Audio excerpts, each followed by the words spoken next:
नमस्कार मेरे प्यारे बच्चों। आज मैं आप लोगों को वर्ग 9 का सप्तम पाठ सातवां पाठ ज्ञानम भारः क्रियाम बिना मीन से क्रिया के बिना ज्ञान भार के स्वरूप होता है। यानी कि क्रिया के बिना ज्ञान जो है वो भार जैसा होता है, कष्टकारी होता है। इसमें बताया गया है कि ज्ञानम भारः क्रिया बिना में व्यक्ति को किस प्रकार से ज्ञान होते हुए भी बुद्धि नहीं रहती है तो उन्हें बहुत कष्ट का सामना करना पड़ता है और अंत में उनकी मृत्यु हो जाती है। देखेंगे क्या कह रहा है, एक इसको लाइन बाय लाइन अर्थ भावार्थ अन्वय जो भी है बताते चलूँगा।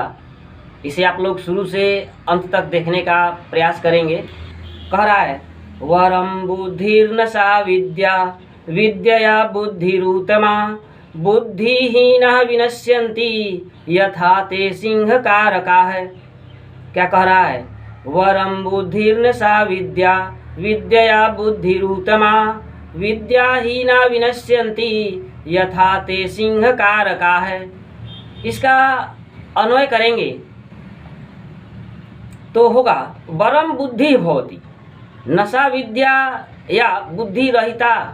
कह रहा है कि वरम बुद्धि भवति, बुद्धि जो है वह श्रेष्ठ होती है। नशा विद्या, न कि विद्या केवल विद्या रहे और बुद्धि न रहे तो ये सही नहीं होगा। कह रहा है कि बुद्धि रहिता यानी कि जिसके पास बुद्धि नहीं है, अतएव इसलिए विद्या बुद्धि उत्तमा भवति, इसलिए विद्या से बुद्धि जो है वो उत्तम होती है, श्रेष्ठ होती है। यथा ते बुद्धिहीना सिंहकारका विनश्यन्ति, जैसे वे बुद्धिहीन ब्राह्मण ज्ञानी को सिंह जो है वो खा जाता है, मार डालता है। यदि इसका हम लोग शब्दार्थ देखें तो अन्वय के अनुसार शब्दार्थ देखते हैं। वरम मीन्स श्रेष्ठ महान, बुद्धि मीन्स व्यवहारिक ज्ञान, सा मीन्स वह, विद्या मीन्स विद्वता ज्ञान, उत्तमा मीन्स उत्तम श्रेष्ठ, बुद्धिहीना मीन्स बुद्धि से हीन या बुद्धि रहित, अव्यवहार रखने वाले जिनको हम लोग अव्यवहारिक कह सकते हैं, विनश्यन्ति नष्ट हो जाते हैं, यथा मीन्स जैसे, सिंहकारका मृत सिंह को जीवित करने वाले, सिंह को प्राण देने वाले। कह रहा है कि बुद्धिमान व्यक्ति विद्वान से श्रेष्ठ होते हैं। बुद्धिमान व्यक्ति जो होते हैं वो विद्वान व्यक्ति से श्रेष्ठ होते हैं, क्योंकि विद्या से बुद्धि मीन से चतुराई उत्तम मानी जाती है। जिस प्रकार बुद्धिहीन होने के कारण अपनी विद्या के बल पर मृत सिंह को जीवित करने वाले उसी सिंह के द्वारा मार डाले गए, जो उस सिंह को जीवित करता है, बचाता है, उसको वो सिंह जो है वो मार देता है, खा जाता है। कहने का तात्पर्य यह है कि बुद्धिमान व्यक्ति में होने वाले परिणाम की सूझबूझ होती है। जो बुद्धिमान व्यक्ति होते हैं वे जान जाते हैं कि हम ये काम करने जा रहे हैं तो इसका रिजल्ट जो है वो कैसा होगा, क्या होगा, हम कितना मेहनत कर रहे हैं तो इसका कितना अच्छा फल होगा, वे सब जान जाते हैं। इसमें ज्ञानम भारम क्रिया बिना में नीतिकार ने यह स्पष्ट करने का प्रयास किया है कि विद्वान व्यक्ति की तुलना में बुद्धिमान व्यक्ति जीवन में अधिक सफल होते हैं। बुद्धिमान में जीवन की सच्चाई का ज्ञान होता है। जो बुद्धिमान व्यक्ति होते हैं उनमें जीवन की सच्चाई का ज्ञान होता है, जबकि विद्वान में मात्र शुष्क ज्ञान होता है, यानी कि थोड़ा ज्ञान होता है। उनमें व्यवहारिक ज्ञान का अभाव होता है। पढ़े लिखे तो होते हैं, पुस्तकस्था तु या विद्या परहस्तगतम धनम कार्यकाले समुत्पन्ने न सा विद्या न तद धनम। ज्ञान तो होता है लेकिन पुस्तक का ज्ञान होता है, और पुस्तक के ज्ञान में और व्यवहारिक ज्ञान में जमीन आसमान का फर्क होता है। इसीलिए इस पाठ में ये बताने का, समझाने का प्रयास किया गया है कि ज्ञानवान होते हुए भी, ज्ञानी होते हुए भी व्यवहारिक ज्ञान होना जरूरी है। आगे देखेंगे क्या कह रहा है। एकस्मिन् नगरे चत्वारः युवानः परस्परम मित्र भावेन निवसन्ति स्म। कह रहा है कि एकस्मिन् नगरे, किसी नगर में, चत्वारः युवानः परस्परम मित्र भावेन निवसन्ति स्म। चत्वारः युवानः मीन्स 4 युवक परस्परम मीन्स आपस में, मित्र भावेन मीन्स मित्रवत व्यवहार से मिलजुल करके, निवसन्ति स्म एक साथ रहते थे। कह रहा है कि किसी नगर में 4 युवक आपस में मिलजुल करके एक साथ रहते थे। तेषां त्रयः शास्त्र पारंगताः। कह रहा है कि तेषां त्रयः शास्त्र पारंगताः, उनमें से 3, तेषां त्रयः उनमें से 3 शास्त्र पारंगताः मीन्स शास्त्र में पारंगत यानी कि विद्वान थे। उनमें से 3 जो थे वे विद्वान थे, पढ़े लिखे थे, ज्ञानी थे, परंतु बुद्धि रहिता, लेकिन बुद्धि रहित थे। रहित का अर्थ जो है वो नहीं के अर्थ में होता है। रहित का अर्थ नहीं के अर्थ में होता है, यानी कि बुद्धि रहिता मीन्स बुद्धि उनके पास नहीं थी। विद्वान तो थे लेकिन उनके पास बुद्धि नहीं थी, बुद्धिहीन थे। एकस्तु बुद्धिमान केवलम शास्त्र परांग मुख।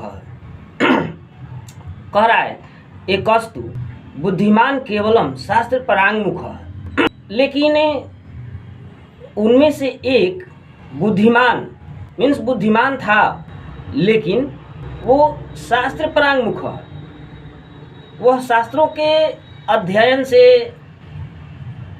रहित था, यानी कि वो पढ़ा लिखा नहीं था। अथ तैः कदाचिन् मित्रैः मंत्रितं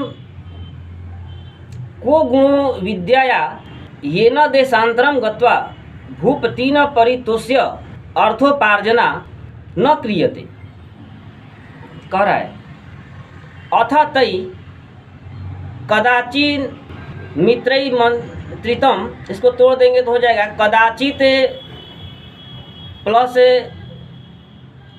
मित्रैः, र का विसर्ग हो जाएगा, मंत्रितम मीन्स कदाचित मित्रैः मंत्रितम को गुणो विद्याया येन देशान्तरं गत्वा भूपतिना परितोष्य अर्थोपार्जनम न क्रियते। इसके बाद अथ तैः, इसके बाद उनके द्वारा कहा गया कि विद्या का क्या महत्व।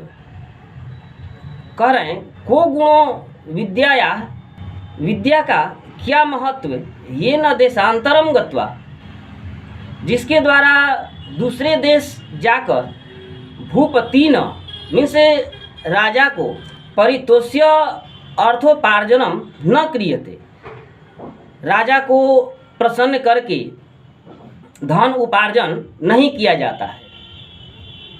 कह रहे हैं कि वैसी विद्या का क्या महत्व है जिसके द्वारा हम दूसरे देश में जा कर के और उस देश के राजा को प्रसन्न करके और उनसे धन उपार्जन किया जाए या धन कमाया जाए।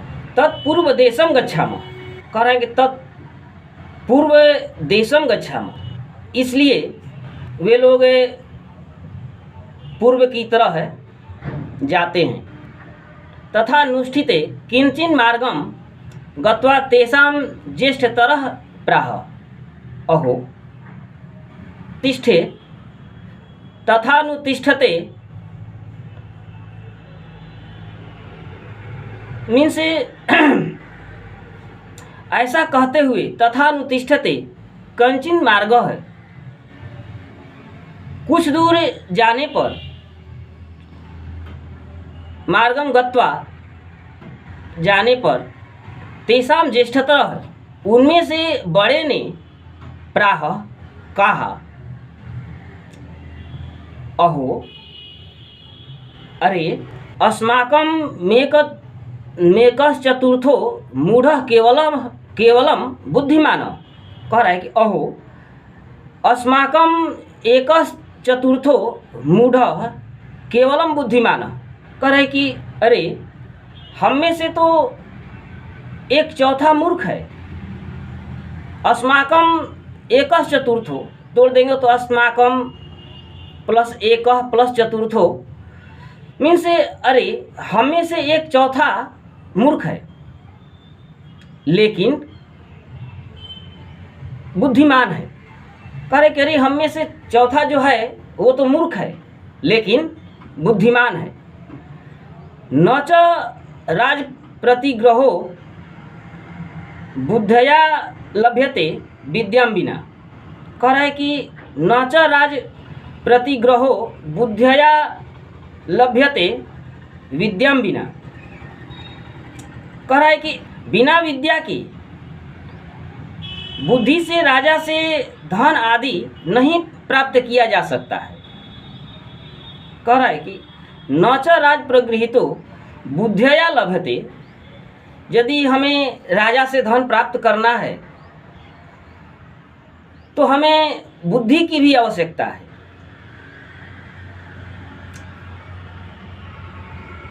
बुद्धि से ही हम लोग धन अर्जित कर सकते हैं।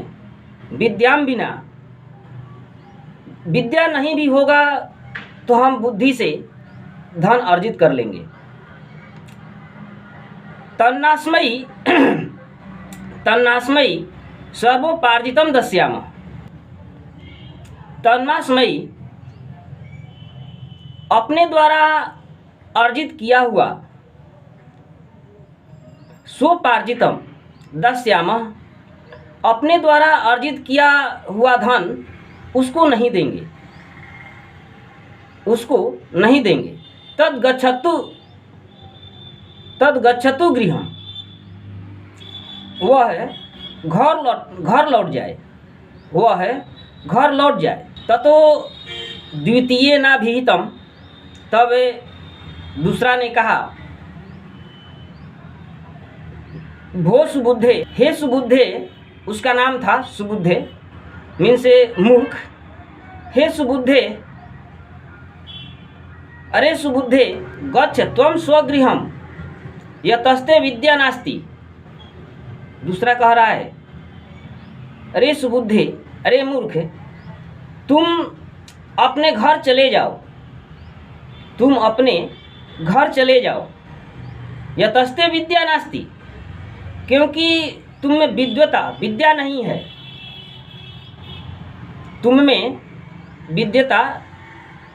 विद्वता नहीं है, तुम्हारे पास विद्या नहीं है। ततस तृतीय नाभिहितम, ततस तृतीय नाभिहितम, तब तीसरे ने कहा अहो अरे न युज्यते एवं कर्तुम। तब तीसरे युवक ने कहा अरे ऐसा करना उचित नहीं है। न युज्यते, नहीं उचित है। एवं कर्तुम, जो तुम कर रहे हो वह उचित नहीं है। कह रहा है कि अरे ऐसा करना उचित नहीं है, इसलिए कि क्या कह रहा है, यतो वयम बाल्यात् प्रभृत्येकत्र क्रीडिताः। कह रहा है कि यतो वयम बाल्यात् प्रभृत्येकत्र क्रीडिता, कह रहा है कि ऐसा करना ठीक नहीं है, क्योंकि हम लोग बचपन से ही कर यह तो क्योंकि वयम हम लोग बाल प्रवृत्तिकत्र तोड़ देंगे तो बाल्यात प्लस प्रवृत्ति प्लस एकत्र मीन्स बाल प्रवृत्ति एकत्र मीन्स बचपन से ही एक साथ क्रीडिता है, खेलते कूदते रहे हैं या खेलते रहे हैं। तद गच्छतु महानुभावो कह रहा है कि तद गच्छतु, इसलिए वह नहीं जाएगा। महानुभावो अस्मदुपर्जित वित्तस्य संभागी भविष्यति, कह रहा है कि तदा गच्छतु अस्मदुपर्जित वित्तस्य समभागी भविष्यति, वह नहीं जाएगा। कह रहा है कि वह नहीं जाएगा, इसलिए वह हम सबों से अर्जित धन का समान रूप से, कह रहा है कि तदा गच्छतु महानुभावो अस्मदुपर्जित वित्तस्य, इसको तोड़ देंगे तो महानुभावो अस्मत् मीन्स हम लोगों के द्वारा उपार्जित मीन्स कमाया हुआ, वित्तस्य मीन्स धन, यानी कि हम लोगों के द्वारा कमाए हुए धन में सहभागी भविष्यति थी, वह बराबर का हकदार होगा, हिस्सेदार होगा। कह रहा है कि इसीलिए कहा गया है, क्या कहा गया है, अयम निज परो बेति गणना लघु चेतसाम उदार चरिता नाम तु वसिधैव कुटुंबकम। कैसे कहा गया है, अयम निज परो वेति गणना लघु चेतसाम उदार चरिता नाम तु वसुधैव कुटुंबकम। कह रहा है यदि इसका हम लोग अन्वय करें तो हो जाएगा लघु चेतसाम गणयति यत अयम निज परो वेति परंच उदार चरिता नाम तु वसुधा एव कुटुंबकम इति मन्यते। कह रहा है कि यह अपना है, वह दूसरे का है, ऐसा विचार क्षुद्र प्रवृत्ति के लोग, नीच प्रवृत्ति के लोग रखते हैं। उदार चरिता नाम तु, और उदार चरित्र वाले, बड़े विचार वाले, वसुधैव कुटुंबकम, वो पूरे पृथ्वी को ही अपना संसार समझते हैं, अपना परिवार समझते हैं, पूरे संसार को ही अपना परिवार समझते हैं। क्या कह रहा है कि अयम निज परो वेति गणना लघु चेतसाम उदार चरिता नान्तु वसुधैव कुटुंबकम। कह रहा है कि यह अपना है और वह पराया। कह रहे कि यह अपना है और वह पराया है, ऐसा विचार नीचे प्रवृत्ति के लोग सोचते हैं, जबकि उत्तम विचार वाले महापुरुष के लिए सारा संसार ही अपने परिवार जैसा होता है। इसके बाद आगे हम लोग दूसरे भाग में देखेंगे। थैंक यू, धन्यवाद।